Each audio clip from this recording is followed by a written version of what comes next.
আমি মশিউর রহমান দীপ্তি থেকে গ্রাফিক্স ডিজাইনের উপর কোর্স করেছি। আমি পড়াশোনা করছি Bangladesh University of Business and টেকনোলজিতে second year BSc in triple department.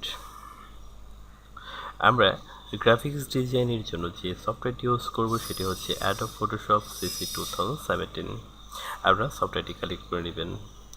তো আমরা এই লেকচারে আমরা যা শিখব সেটি হচ্ছে কিভাবে একটি ফাইল ওপেন করবেন অথবা নতুন একটি ফাইল নেবেন এবং কিভাবে একটি কাস্টমাইজেবল একটি ওয়ার্ডপ্রেস তৈরি করবেন। চলুন শুরু করা যাক।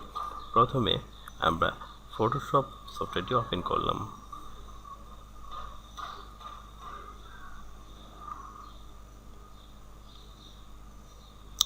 এখান থেকে নিউ নিউ বা শর্টকাট কি হচ্ছে Ctrl+N, এখানে ক্লিক করুন। একটা পপ আপ বক্স আসলো। এখান থেকে ডিফল্ট ফটোশপ সাইজ, এটাতে ডিফল্ট অবস্থায় এটা আমরা নিতে পারি, অথবা কাস্টমাইজেবলের জন্য আমরা এখান থেকে সাইজ মেজারমেন্ট ঠিক করে দিতে পারি এবং এখান থেকে এনসি থেকে পিক্সেল বা এনসি যেটাই হোক সেটাই নিতে পারেন। তো আমরা ডিফল্ট ফটোশপ সাইজে এটি নিলাম এবং এখানে ব্যাকগ্রাউন্ড কালার আমাদের ডিফল্ট অবস্থায় হোয়াইট দেওয়া আছে। এটা আপনারা ইচ্ছা করলে ব্ল্যাক নিতে পারেন অথবা হোয়াইট ইচ্ছা অনুযায়ী নিতে পারেন। আমরা হোয়াইটটাই নিলাম এবং ক্রিয়েটে ক্লিক করি। তো আমাদের নতুন একটা ফাইল নিতে পারলাম। এখন আমরা শিখব কিভাবে একটি ফাইল পিসি থেকে এখানে ওপেন করতে পারি, সেটা শিখব।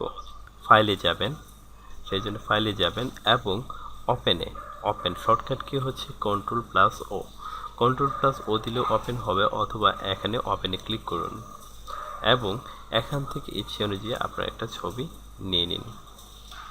আমরা এই ছবিটা ওপেন করছি।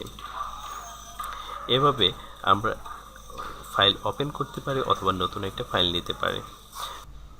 এখন আমি দেখাবো কিভাবে একটি কাস্টমাইজেবল ওয়ার্ডপ্রেস তৈরি করা যায়। একটি কাস্টমাইজেবল ওয়ার্ডপ্রেস থাকলে কি হয়, এতে কাজের গতি অনেক বৃদ্ধি পায়। তো চলুন শুরু করা যাক। প্রথমে আমরা এডিট মেনুতে যাব, তারপর প্রেফারেন্স, দেন জেনারেল ক্লিক করি। এখানে যখন অ্যাডোব ফটোশপ CC 2007 ওপেন করা হয় তখন দেখা যায় যে শুরুতে একটি পপ আপ বক্স আসে, যেটা লোড হতে অনেক সময় নেই। ব্যক্তিগতভাবে আমি সেটা পছন্দ করি না। এখানে আমার আগে থেকেই টিক মার্ক ওঠানো ছিল, এই জায়গায় টিক মার্ক থাকে, আপনারা এটা উঠিয়ে নিতে পারেন অথবা রাখতেও পারেন, এটা আপনার ইচ্ছা। আমি উঠিয়ে নিয়েছি। তো তারপর ইন্টারফারেন্সে যাই এবং এখানে বিভিন্ন কালার থিম আছে। এটা বাই ডিফল্ট এটা আছে, এটা আমার কাছে ভালো লাগে। আপনার ইচ্ছা করলে আপনারা চেঞ্জ করতে পারেন, সেই জন্য যে কোনো একটা সিলেক্ট করে দিতে পারেন। আমি বাই ডিফল্টটাই রেখে দিলাম এবং এখান থেকে UI ফন্ট সাইজ, এটা লার্জ আছে, লার্জই থাক। আপনার ইচ্ছা করলে মিডিয়াম রাখতে পারেন, এটা আপনার ইচ্ছা। আমি লার্জে রেখে দিয়েছি এবং সেভ করে দিলাম। তারপর যেটা করব সেটা হচ্ছে এখান থেকে অ্যাডজাস্টমেন্টটা এটা লাইব্রেরিজটাকে আমরা সোয়াচের পাশে রেখে দিই।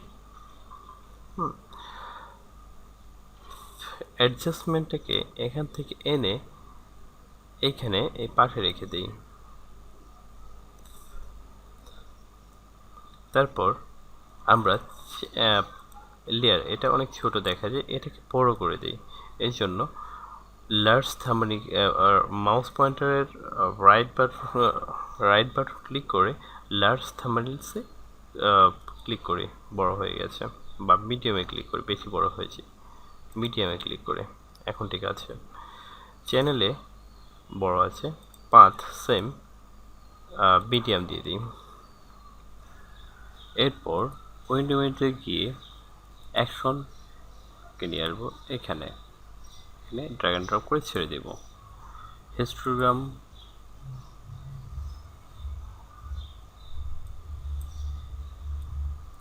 ড্র্যাগ অ্যান্ড ড্রপ করে ছেড়ে দিই। info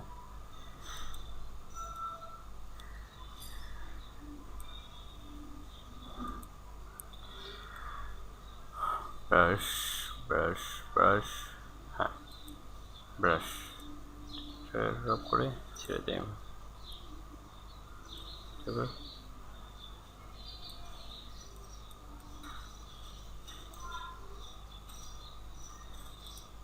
then clone source ঠিক আছে ছেড়ে দেয় then paragraph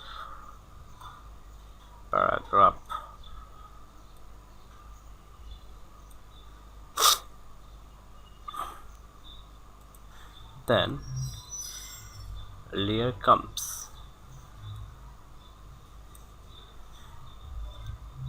এবং সবশেষে যেটা রাখবো সেটা হচ্ছে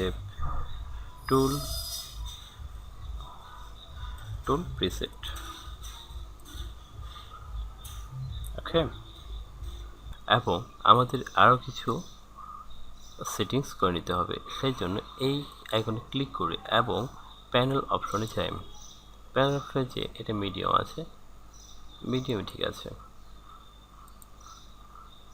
মিডিয়াম ঠিক আছে ওকে ব্যাস আমাদের মোটামুটি একটা কাস্টমাইজেবল ওয়ার্ডপ্লেস তৈরি হয়ে গেল এখন এই ওয়ার্ডপ্লেসটাকে সেভ করতে হবে এটা কী করব আমরা এই আইকনে ক্লিক করি এবং নিউ ওয়ার্ডপ্লেস এখানে ক্লিক করি এখানে আমরা একটা নতুন একটা নাম দিই যেমন আমি দিলাম মাই ওয়ার্ডপ্লেস তারপর সেভ বাটনে ক্লিক করুন ব্যাস আমাদের নতুন ওয়ার্ডপ্লেসটি তৈরি হয়ে গেল এখন আমরা মাই ওয়ার্কপ্লেসে আছি আমরা যদি আগের ওয়ার্কপ্লেস তুলে দিতে চাই তাহলে রিসেট অ্যাসেনশিয়ালি ক্লিক করতে হবে আর যদি আমাদের ওয়ার্কপ্লেসে থাকতে চাই তাহলে কী করতে হবে মাই ওয়ার্কপ্লেসে ক্লিক করলেই আমাদের ওয়ার্কপ্লেস চলে আসছে তাহলে আজ এই পর্যন্তই ধন্যবাদ সবাইকে